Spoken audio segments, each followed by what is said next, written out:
You will agree with me that in today's world, people do not accept their wrongs. People try as much as they can to apportion blames or to blame other people for their misfortunes or the things they have done wrong in life. And that is why this video you're about to watch about Jim Ike is a very mind-blowing video. And it's an eye-opener. And also to tell you that no matter your cycle, no matter the caliber of person you are not immune to what every normal human being passes through.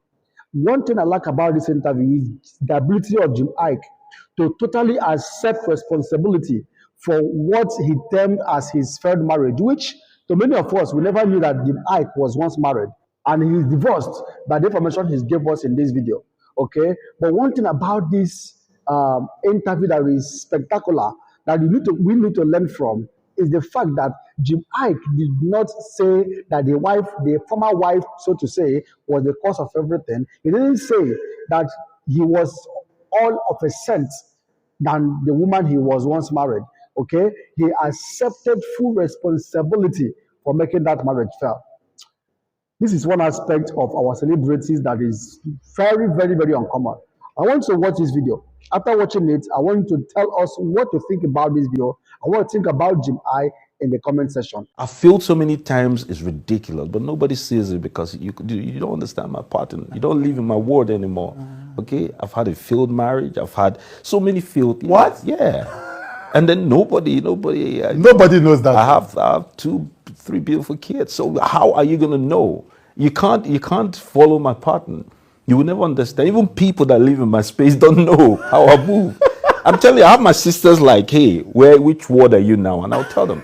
You have to hear from me. Yeah. I have PAs that don't know. I was coming here. My PAs are in the office right now. I took an associate from the office, drove me down here. When they call him, they'll say we're somewhere. They don't know I'm a Chudi. Next thing they'll be like, okay, you wore this outfit. That means it was a Chudis today. I keep everybody on their toes. That's how I operate. My level of unpredictability has to stay true to me. I hate to be figured out. Once you figure me out, I have nothing else to offer. Yes. It's all there. It's on the table. So that's the potency in it.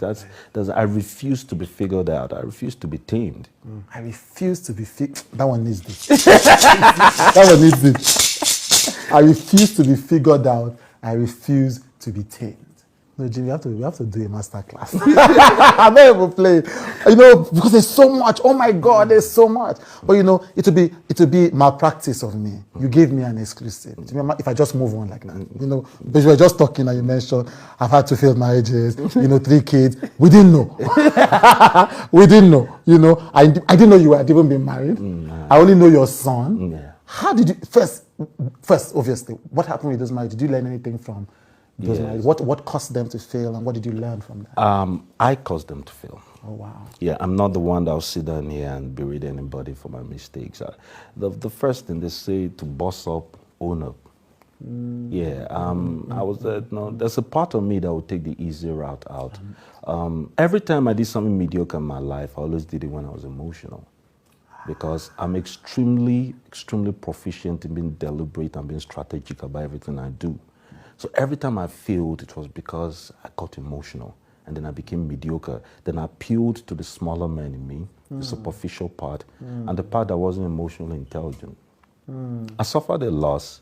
My mom was like my best friend, my co-partner, my business partner. People don't understand that. When my mom, she left stuff that, like how? The family, I would not, whenever, my dad is an erudite, he's a very smart man, not highly educated, just extremely smart, but he wasn't a good businessman. My mom is not extremely, educated, but she is so smart, it's ridiculous. I'm telling you, one of those people that were born with native intelligence that is just annoying. Because I want to play games around her sometimes when I was a kid, and she'll catch me. Can see you coming. Yeah, so I decided to be telling her the truth. Other people go lie to their mom, run circles around them and collect money. I go and tell her, mommy, I need money. She will give me because I didn't play games. But every time I play games, it never ends well. So at the end of the day, when I lost, my mom was like, I'm one of those guys that'll call my mom to a holiday, hang out. It wasn't that, I know they say only sons are very close to their mom. No, but it was a relationship based more on friendship. and mutual respect. I respected her opinion. She wouldn't meddle into my affairs. She allowed me to make all my mistakes. My dad was always trying to be the diplomat. She said, let him go. You know, so all my mistakes, all my failures, I've never met a human being all my life. And it's just not because every time I call or the press writes something or something, she say, K-man. I'll tell my version. She said, that's life. How do you feel? But yeah, you've learned the lesson. So move forward. You know, and I'll move forward. That people always wondered, how does he rise from some of this scandal? How does he rise from things that is supposed to bury him? I had somebody that speak to a spirit part of me that nobody could speak to. I lost that. When I lost my mom, I couldn't find my feet for years. There's a lifestyle there. There's an understanding. There's a spirituality. There's a connection that I lost. And I just wanted to live my life outside the world because the mistake was already made. It took them 72 hours to tell me I'd lost my mom. Wow. Right in the middle of a BBC interview in London, I just came out. You know, there's always that part of family. One person in family, there's a deliverer of bad news. So they got this. Even this guy said, I'm not telling him. There's a great chance he won't make it. So 72 hours, I came home. On the plane, I don't know how I made up. I said, what would she have expected of me? To take charge.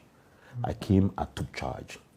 So my babysitter was about to get married. My dad was falling apart. People don't understand, what does he want? I'm a product of love. My parents were so in love with each other. Imagine a father, your parents woke up and said, you know what, you're stressing us, get out of the house. When I decided I was going to be an actor, they said, do you know what it takes for the law of your life to say that? You're stressing my husband. I can't sit here and you waste my husband with high blood pressure. What can come back and go. Get out. Move to one side. Let's breathe. If you survive, you survive. If you don't, we'll make another kid in our old age. That's badass. What's going on? I hated them for that. But I'm telling you later, I saw that this is what I want. So you can't show me that this is the product I came from, and then you second-ram it and think I should settle as a compromise. No. Oh, you've seen the example. I've seen what it's like. The light in the man's eyes died. So I took charge as the head of the family. I couldn't grieve. I couldn't let myself feel. We finished the village had to be finished because she insisted she was going to be buried. My mom lived in London and Manchester, so we had to bring her back home, bury her there, saw my sisters through the whole grief process, started nursing my, after a while, they go back to that childlike state. So I had to be there, making visits, making calls, being there. I forgot to grieve. I just thought that was what it took to get over it. Just when I was getting over it, my woman was pregnant with my first son. Then I had quiet space. There was nobody around me. There was nobody to take care of anymore, because that was my excuse. That was my medium to healing. And then there was nothing all of a sudden, and the grief hit me. The loss hit me. And I didn't know how to stand. I couldn't sleep days on end. I was irritative. I wasn't the loving man she met. I'm the goofball, man. Forget the perception out there. I am the prankster of the family. I'm the guy that starts a laugh in the most serious issue. They don't invite me for family meetings because I'll start with a joke, and then my dad will be like, we are trying to be serious. Yeah. So I lost that. I lost my sense of humor. I lost the lion in me. I lost the leader in me. I just gave myself to the elements. And so she suffered for that. And then I became an obsessive dad. I took everything in me to my son. I was changing diapers. I was the proper stay-home dad, So I took everything to him and left her behind. I took all my love and attention and left her behind. I wasn't a husband. I was an excellent father and a woeful husband.